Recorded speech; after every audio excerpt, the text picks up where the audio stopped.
Baik, kita mulai ya rekan-rekan. Assalamualaikum warahmatullahi wabarakatuh. Selamat sore, salam sejahtera, salam Om Swastiastu. Yang saya hormati para pejabat utama hadir di sini, Pak Dir Krim sama Kabid Humas.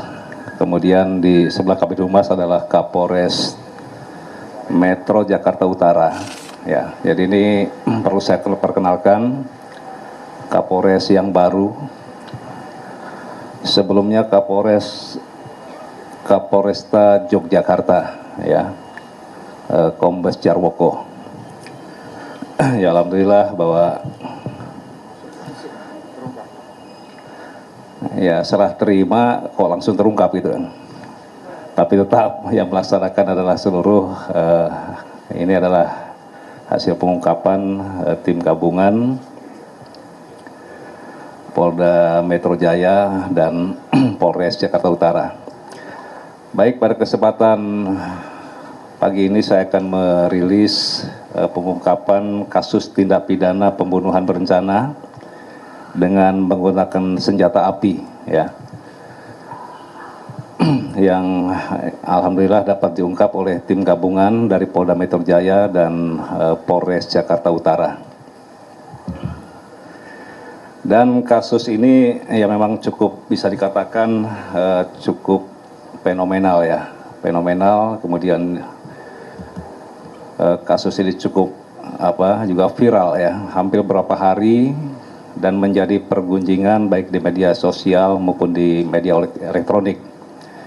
Tetapi alhamdulillah berkat kerja keras dan disinilah juga profesionalisme, kemudian kesabaran, ketelitian, serta analisa evaluasi yang dilakukan setiap hari, akhirnya berjalannya dengan kurun waktu hampir kurang lebih 8 hari, ya.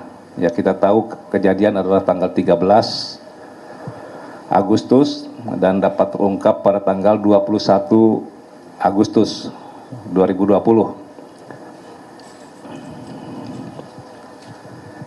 Dari hasil pengungkapan ini, jadi ada 12 pelaku, ya, saya ulangi, 12 tersangka. Ini bisa dikatakan merupakan kelompok atau sindikat pembunuhan, ya, tentunya dengan berbagai peran. Sebagai otak pelaku, kemudian yang merencanakan, kemudian ada yang kemudian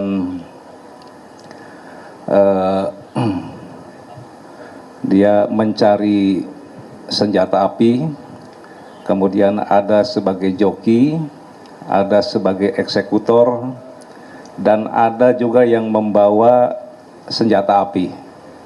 Ini dari ke-12 pelaku ini dengan berbagai peran, ya, perannya. Nanti akan saya jelaskan. Kemudian seperti kita ketahui, kalau kita melihat dari kronologis awal,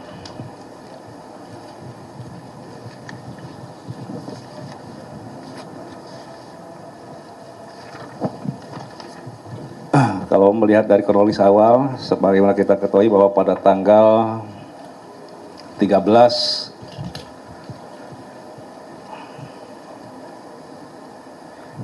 Agustus terjadi penembakan, yaitu tepatnya di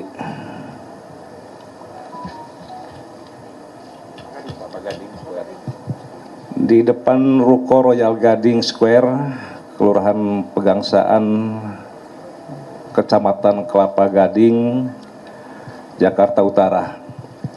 Jadi waktu tadi saya sampaikan tanggal 13 sekitar pukul 13, ya. Adapun korban adalah saudara Sugianto berumur 51 tahun dan menembak dan tertembak, ya. Jadi di mana ada 5 tembakan saat itu yang dilakukan oleh seorang, ya. Ada 5 tembakan yang menyebabkan korban meninggal dunia.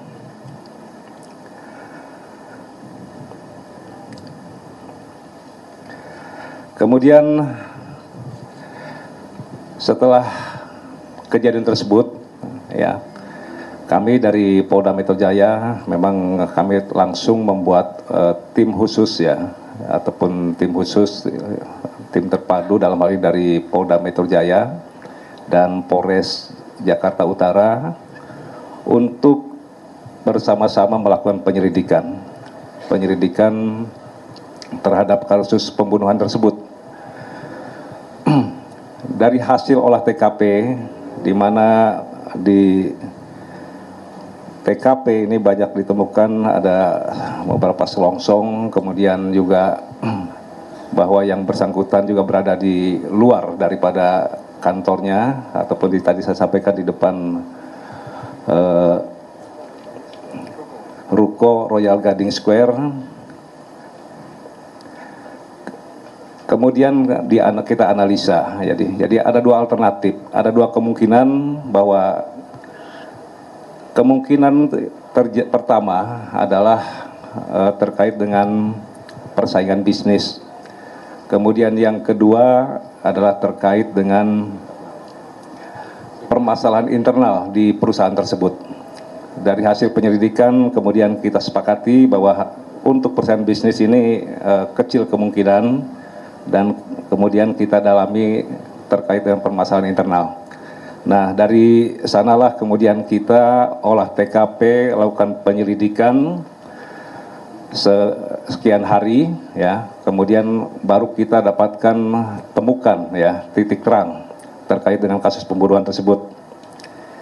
Jadi untuk kronologis kejadian, bahwa perlu saya sampaikan bahwa tersangka atas nama NL, ya, NL ini perempuan, ini merupakan karyawan swasta, ya, pada PT Dwi Putra Tirta Jaya. Jadi PT ini adalah milik korban, ya, korban Sugianto sebagai pemilik daripada perusahaan tersebut. Yang bersangkutan ini bekerja sejak tahun 2012. Yang bersangkutan adalah sebagai admin bagian keuangan. Jadi untuk motif tersangka, jadi ada 2 motif ini. Yang pertama, tersangka ini sakit hati, ya, sakit hati, dan yang bersangkutan marah, ya. Marahnya kenapa, ya? Sakit hati dan marah. Jadi ada 2 hal, ya, karena yang bersangkutan ini sering dimarahin oleh pelaku, oleh korban, saya ulangi. Dan yang kedua, memang ada beberapa pernyataan dari korban yang dianggap melecehkan selama ini, ya. Jadi mereka sering marah-marah juga. Yang kedua, sering juga mengajak untuk melakukan hal-hal di luar ini, ya, di luar sebagai pimpinan ataupun karyawan. Jadi sering diajak untuk melakukan bersetubuh, dan ada pernyataan-pernyataan yang mengatakan istilahnya ini, ya, tidak laku, gitu kan, sebagai perempuan tidak laku. Nah, itu yang pertama. Kemudian yang kedua, yang bersangkutan ada rasa ketakutan karena yang bersangkutan dari tahun 2015, ya, tadi ulangi, saya dari tahun 2012 sampai 2020 yang bersangkutan adalah di bagian admin ataupun di bagian keuangan. Jadi selama ini banyak mengurusi pajak-pajak. Nah, pajak-pajak ini rupanya tidak semuanya disetorkan ke kantor pajak, tetapi di situ ada indikasi menggelapkan uang tersebut, sehingga ada beberapa kali teguran dari pajak Jakarta Utara ke perusahaan tersebut. Nah, hal inilah kemudian sempat dari pihak korban, ya, dari korban menyampaikan bahwa tersangka akan dilaporkan kepada polisi. Inilah kekhawatiran yang memungkinkan kemudian yang bersangkutan mengambil inisiatif bahwa yang bersangkutan untuk melakukan untuk membunuh daripada korban tersebut. Kemudian saudara NL ini meminta tolong kepada saudara R alias M, ya. Ini merupakan suami siri dari tersangka, ya, untuk membunuh korban. Jadi di situ sempat sebenarnya 2 kali. Jadi sekitar bulan Maret, ya, tanggal 20 Maret, ya, si korban ini menyampaikan kepada R alias M untuk melakukan pembunuhan, tetapi tidak dihiraukan. Nah, kemudian tanggal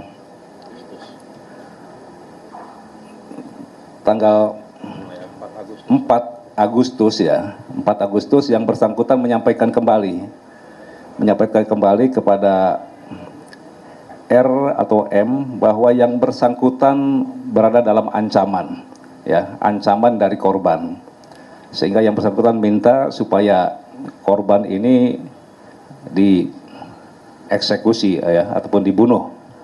Nah, kemudian dari tersangka NL juga sudah menyiapkan dana 200 juta untuk mencari pembunuh bayaran, ya, untuk mencari pembunuh bayaran. Kemudian setelah itu mulailah melakukan perencanaan pembunuhan. Perencanaan ini dilaksanakan 5 kali, ya, 5 kali. Yang pertama di rumah NL sendiri, yaitu pada tanggal 4 Agustus, kemudian 1 kali yaitu pada tanggal 5 Agustus di Hotel Pakuwon Tangerang, kemudian 3 kali di Hotel Ciputra, saya ulangi, di Hotel C Cibubur, dan di sanalah, ya, antara tanggal 9 sampai dengan tanggal 12 Agustus para pelaku ini menginap di Hotel C Cibubur, ya. Kemudian tanggal 4 Agustus 2020 tersangka NL ini mentransfer, ya, 100 juta sebagai uang, ya, istilahnya DP lah gitu kan, dari rekening miliknya ke rekening tersangka R alias M. Dan kemudian yang 100 juta lagi ini diberikan secara cash, yaitu pada tanggal 6 Agustus 2020 yang diberikan kepada saudara Insinyur AJ. Saya ulang, ya, Insinyur AJ gitu. Jadi sudah 200 juta uang itu yang diserahkan kepada para sindikat ini. Kemudian pada tanggal 9 Agustus 2020 tersangka NL, kemudian tersangka R alias M, kemudian tersangka SY, tersangka R, dan tersangka AJ ini berkumpul di Hotel Ciputra untuk merencanakan pembunuhan terhadap korban. Jadi tanggal 9, kemudian demikian juga dilaksanakan pada tanggal 10. Dan di sana memang ada 2 alternatif, ya, rencana pembunuhan tersebut. Yang pertama adalah perencanaan awal pembunuhan. Ini korban ini akan diajak keluar oleh tersangka R yang bersangkutan berpura-pura sebagai petugas pajak dari Kanwil Jakarta Utara. Nah, ini harapannya setelah mereka diajak mau, kemudian yang akan dibawa ke mobil dan di mobil akan dieksekusi. Tetapi pada tanggal 9 itu korban tidak mau, ya.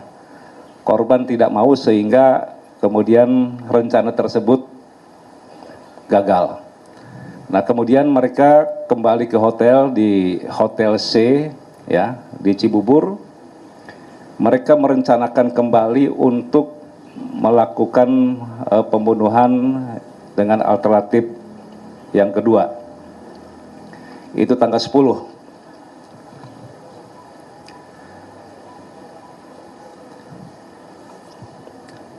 Kemudian tanggal 11,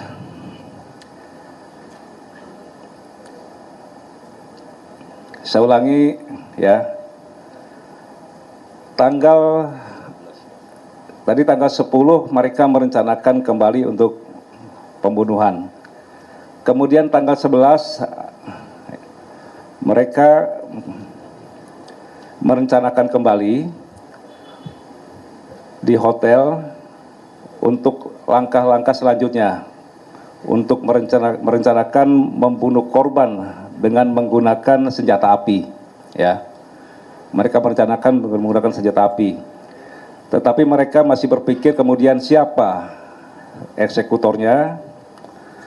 Kemudian salah satu di antara 4 orang tersebut tadi yang berkumpul tersebut yaitu adalah saudara NL, kemudian saudara S alias M, kemudian juga ada saudara R, juga ada saudara D. Mereka berkumpul kembali menentukan siapa untuk menjadikan eksekutor. Nah, kemudian saudara S, mereka mempunyai bahwa mereka ini merupakan satu kelompok. Mereka mempunyai salah satu teman yang saat itu berada di Bangka, ya, Bangka Belitung, yaitu atas nama saudara DM alias D, ya, di mereka yang saat itu berada di Bangka Belitung. Kemudian ditawari sebagai eksekutor. Awalnya yang bersangkutan memang sebenarnya bukan pelaku, tetapi untuk kepentingan bersama dan untuk kepentingan mereka, kemudian DM pun menyanggupi dengan alasan istilahnya untuk perjuangan. Jadi untuk diketahui bahwa sindikat ini merupakan satu kelompok, ya, satu kelompok. Nah, kemudian kebetulan para pelaku ini adalah anak, bisa dikatakan merupakan murid, ya, murid dari orang tua NL, ya, murid dari orang tua NL.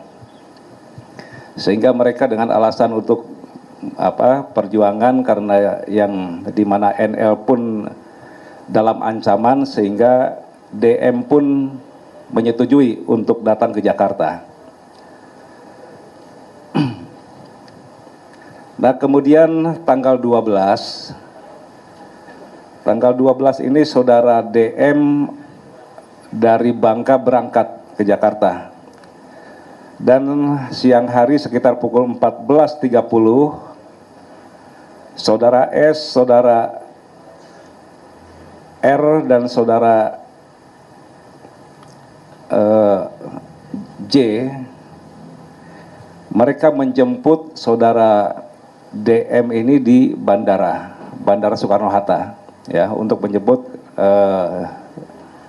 DM alias D di Jakarta, di Bandara Soekarno-Hatta, setelah mereka berangkat dari Bangka itu. Nah, kemudian mereka berkumpul di Hotel C tadi, di daerah Cibubur, atau jelasnya Hotel Ciputra lah itu, ya, di daerah Cibubur. Kemudian itu kejadian tanggal 12, dan pada tanggal 12 juga bahwa saat itu belum disiapkan kendaraan, ya, sehingga dicarikanlah kendaraan roda 2. Saudara D dan saudara R atas perintah saudara R alias M ini, mereka diperintahkan untuk membeli motor, ya. Akhirnya dibelilah motor seharga 13.300.000, ya. Nah, kemudian saudara D dan R diperintahkan untuk membuat nopol palsu, nomor polisi palsu, dan membeli jaket serta helm Grab. Dan setelah membeli motor, ya, baik motor maupun jaket serta helm Grab ini disimpan di daerah apa namanya? Di daerah apa namanya? Beli motornya di Ben Hill. Ya. Di daerah Ben Hill, ya. Ya, setelah membeli motor di wilayah Jakarta Utara, kemudian membeli jaket dan membuat nomor palsu, kemudian kendaraan roda 2 motor itu dan jaket serta helm disimpan di apa tadi? Di yang jaket itu di mana? Dititipkan, ya, dititipkan di Ben Hill, di daerah Ben Hill. Kemudian mereka setelah membeli barang-barang tersebut, mereka kembali ke hotel, kemudian merencanakan ulang dan melatih menembak, ya. Saudara DM ini belum punya kemampuan apa-apa untuk menembak, sehingga yang bersangkutan dilatih menembak oleh saudara AJ, ya, ataupun Junaidi. Dan setelah itu mereka kembali ke hotel. Kemudian pada hari H, ya, hari H tanggal 13 Agustus pukul 06.30 mereka check out, ya, dari hotel. Mereka check out dari hotel. Beberapa orang diantaranya R, kemudian S, kemudian DM, kemudian J dan D. Ini dengan menggunakan Fortuner milik saudara RM. Mereka ke Ben Hill untuk mengambil motor dan jaket di biro wisata milik saudara D, ya. Kemudian motor itu dipakailah oleh para eksekutor, yaitu saudara DM dan joki adalah saudara S, ya. Mereka berangkat ke TKP, yaitu di wilayah Kelapa Gading, dan sampai di lokasi jam 8.30. Kemudian mereka menunggu korban, ya, menunggu korban keluar dari kantornya.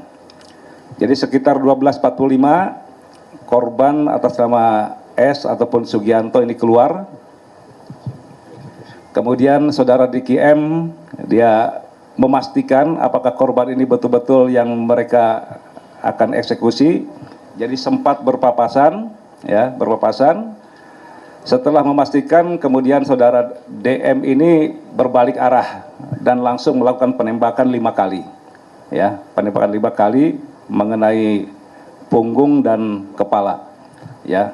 Jadi ada 1 tembakan di punggung dan 2 di wajah, ya, ataupun di kepala. Jadi 3 tembakan inilah yang kemudian menyebabkan yang bersangkutan itu meninggal, ya. Setelah itu dari keterangan para tersangka, mereka berkumpul di wilayah Tangerang, kemudian langsung pulang ke Lampung, ya, dan berkumpul di rumahnya, yaitu saudara RM, yang merupakan suami siri daripada saudara ini NL, ya. Nah, kemudian untuk dana yang 200 oleh saudara RM, ya, ini semuanya diserahkan kepada eksekutor DM, ya, tetapi oleh DM kemudian dibagi-bagi, yaitu ke saudara S sebanyak 20, tetapi oleh S pun kemudian diserahkan kepada saudara M, ya. Kemudian yang 10 juta diserahkan kepada saudara AJ, ya, saudara AJ. Jadi itu sekilas ya kronologis kejadian yang terjadi sehingga korban akhirnya meninggal dunia. Ya. Kemudian perlu saya sampaikan bahwa ya tadi berkat profesionalisme ya hasil olah TKP yang bersangkutan para tersangka ini dapat kasus ini bisa diungkap dan kemudian kita lakukan penangkapan. Jadi tadi saya sampaikan ada 12 orang pelaku pembunuhan ini dengan berbagai perannya, yang dari 12 orang ini 8 orang ya ditangkap di Lampung, kemudian 1 orang ditangkap di Cibubur ya, di wilayah Cibubur, kemudian 2 orang ditangkap di wilayah Surabaya, Jawa Timur. Jadi ini yang dapat saya sampaikan. Kemudian untuk pasal yang dipersangkakan kepada para pelaku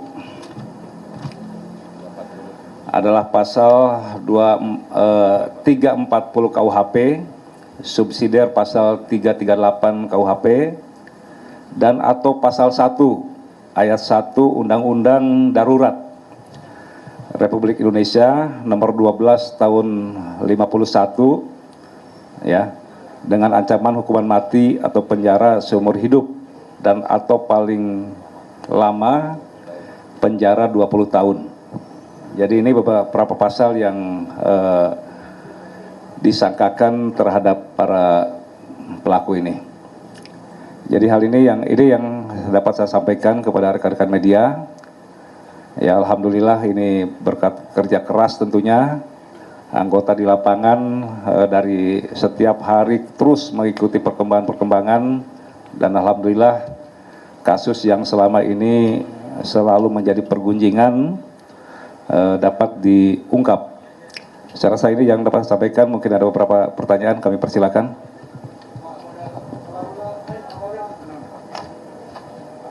Pak, izin Pak, Diana Kompas TV. Ini dari ke-12 pelaku yang punya hubungan langsung dengan korban Sugianto itu mungkin boleh dijelaskan lebih rinci Pak. Apakah semuanya adalah kasih tangan dari NL atau seperti apa Pak? Terima kasih. Ya, jadi yang berkaitan langsung dengan korban Sugianto hanya 1 orang, ya, hanya saudara NL. Yang lainnya adalah mereka memang adalah bisa dikatakan ini merupakan jaringan ataupun kelompoknya saudara R alias M, ya. Jadi saudara R alias M inilah yang merencanakan pembunuhan tersebut atas permintaan saudara NL, ya, yang merupakan istri siri daripada saudara RM. Selamat sore Pak Kapolda, saya Chandra. Pak, saya mau hanya menanya aja tentang eksekutor DM ini. Apakah dia sipil atau dari anggota, mantan anggota? Karena memakai senjata itu mungkin saya rasa kan sangat ahli. Ya. Oke, ya. Jadi untuk saudara DM ini orang sipil, ya. Dan yang bersangkutan sebenarnya dia tidak mampu, ya, dalam arti tidak pernah menggunakan senjata api tersebut. Sehingga pada saat cuma dia karena rasa kebersamaan, ya, dia sebagai bagian dari jaringan itu, kemudian diajak sebagai eksekutor dengan alasan untuk perjuangan, karena saudara NL ini merupakan anak daripada gurunya, dan kebetulan orang tuanya NL ini juga sebenarnya sudah tidak ada, tapi sifat kekerabatan, sifat kebersamaan di antara mereka itu masih ada. Jadi saudara DM ini mereka diajarin dulu menembak, ya, dan sebenarnya cuma teknisnya ya, teknis menembak, kemudian dilakukan penembakan, kalau motor kanan baru hanya sekali dia nembaknya berbunyi 1 kali. Dan yang bersangkutan makanya melakukan penembakan juga dari jarak dekat, gitu ya. 5 tembakan itu, yang masuk tiga tembakan, yang 2 lolos itu, oke ya.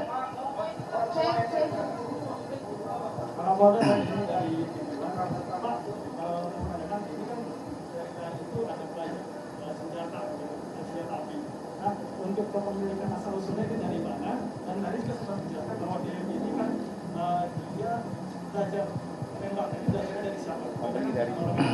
Ya, oke, terima kasih. Jadi memang hasil keterangan, kemudian hasil penyelidikan kita. Jadi tadi saya belum saya sampaikan ya masalah barang bukti ya.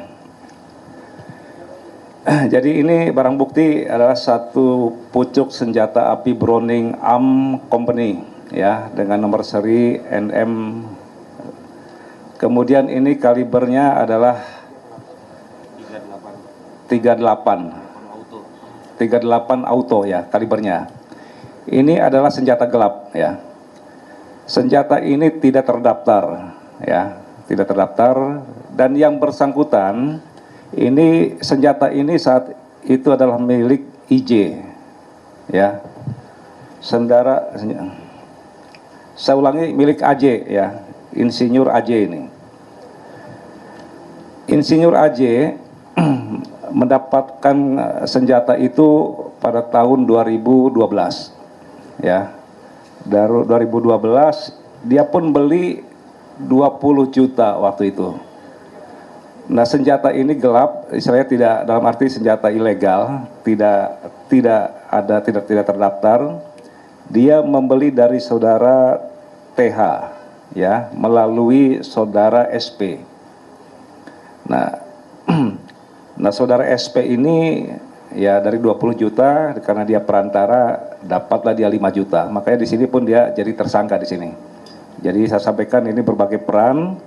Tadi sampaikan perannya itu mulai dari otak pelaku, kemudian pelaku perencanaan pembunuhan, kemudian di sini juga sebagai ada eksekutor, kemudian ada sebagai joki, kemudian yang lainnya ada yang hanya membawa senjata api aja, dan ada juga di antara mereka hanya melakukan perencanaan, merencanakan pembunuhan gitu, di antara 12 orang ini.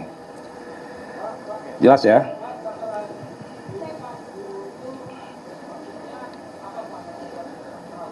Ya, saya rasa itu cukup ya. Itu adalah misalnya ini merupakan bagian daripada kelompok gitu ya. Ya, jadi ketika saudara AJ membeli itu, dia membeli 20 juta itu dengan pelurunya ya. Dengan pelurunya mereka pada saat membeli itu. Ada sekitar 43 butir ya, 43 butir atau satu kotak peluru tersebut. Masih ada? Saya Pak Amel dari Nusantara TV mau nanya terkait dengan ini, kan saudari ML ini punya uang 200 juta ya Pak ya. Maksudnya saya boleh nanya, sebenarnya memang uang ini itu digunakan untuk apa sih sebelum untuk melakukan eksekusi ini Pak? Gitu. Jadi untuk mengumpulkan uang 200 juta ini. Dan sama satu lagi, sebenarnya orang tua dari saudari NL ini berprofesi sebagai apa? Kenapa bisa punya murid? Terima kasih Pak. Ya sebagai guru saja gitu ya. Ya yang istilahnya orang itu memang ya disegani, orang tersebut disegani. Nah, kemudian yang 200 juta itu ya uang dari ya bisa mungkin uangnya NL, uang simpanannya NL ya. Yang memang mereka mungkin merasa bahwa saya dalam keadaan terancam karena ada rasa takut untuk dilaporkan kepada polisi ya, sehingga mereka meminta kita siapkan uang 200 juta untuk melakukan pembunuhan terhadap saudara korban tersebut ya.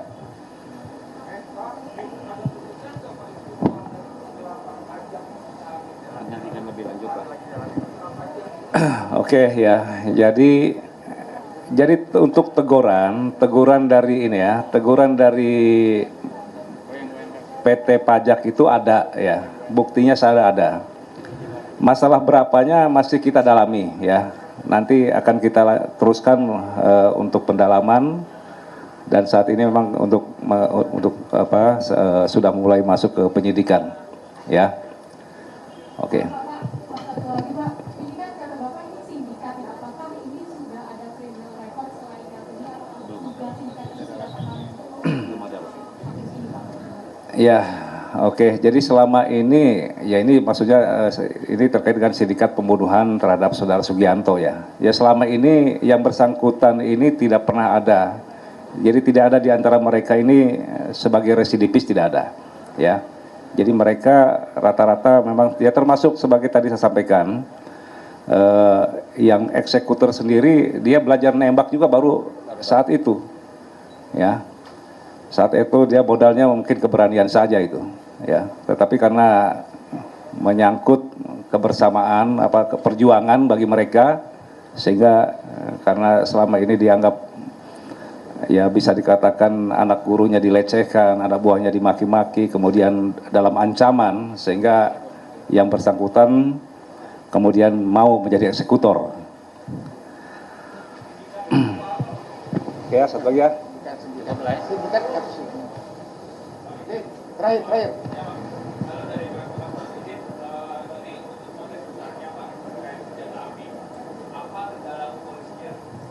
Apa kendala kepolisian untuk mengendalikan dan mengawasi peredaran senjata api di tingkat masyarakat? Karena ada beberapa kejahatan diungkap oleh Polda Metro Jaya dengan senjata api, baik pembunuhan, perampokan, dan juga api pokok itu satu-satu di Polda. Iya. Oke, terima kasih. Jadi terkait kendala yang dihadapi, memang saat ini banyak juga beredar kendaraan senjata api ilegal ya. Artinya senjata ilegal ini bisa senjata api rakitan ya. Rakitan, kemudian yang kedua saat ini juga beredar kayak senjata api yang airsoft gun itu. Jadi airsoft gun ini kan mirip sekali dengan senjata api ya. Walaupun mereka senjatanya, pelurunya itu dari plastik gitu kan. Tetapi begitu ditodongkan kepada orang, pasti orang itu akan takut. Ya ini peredaran ini yang terus dalam hal ini kita upayakan, kita lakukan penyelidikan, dan memang dalam waktu kita pun sudah melaksanakan sebenarnya operasi untuk mengungkap dan menertibkan peredaran senjata api ini. Demikian ya.